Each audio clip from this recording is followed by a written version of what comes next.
La polémique du jour, elle a été déclenchée par une circulaire de Christiane Taubira. Le texte recommande aux juges d'accorder la nationalité française aux enfants nés de mères porteuses à l'étranger. On ira dans quelques instants à l'Assemblée nationale où le débat s'est enflammé.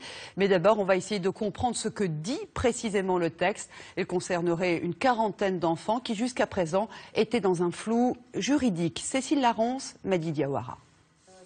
Des passeports américains comme seule pièce d'identité depuis leur naissance.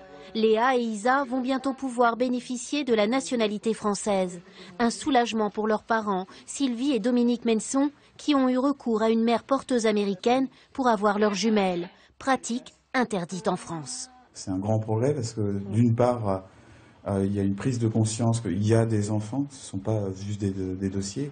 Voici la circulaire envoyée à tous les tribunaux. La ministre de la Justice autorise la délivrance des certificats de nationalité française lorsqu'il apparaît qu'il a été fait recours à la procréation ou la gestation pour le compte d'autrui.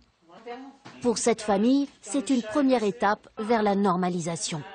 Nous, ce qu'on avait demandé, c'est la reconnaissance pleine et entière de la filiation. Là, on a un petit bout, c'est bien, mais c'est pas suffisant. C'est pas encore la totalité.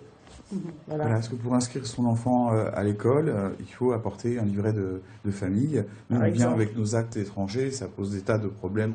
Enfin, un début d'existence légale pour ces enfants privés d'état civil depuis 12 ans. Pour autant, la circulaire ne légitime pas la démarche de ces parents qui ont dû contourner la loi pour avoir des enfants. Puisqu'ils sont les enfants à la fois génétiques et juridiques d'un Français, ils ont le droit d'être Français. Ce n'est pas porter jugement sur la pratique de la gestation pour autrui. En tout cas, ce n'est pas la légalisation de la gestation pour autrui, comme certains le disent aujourd'hui. Selon le gouvernement, la circulaire s'appliquera à une quarantaine d'enfants. Mais selon les associations, plusieurs centaines de familles attendent cette régularisation.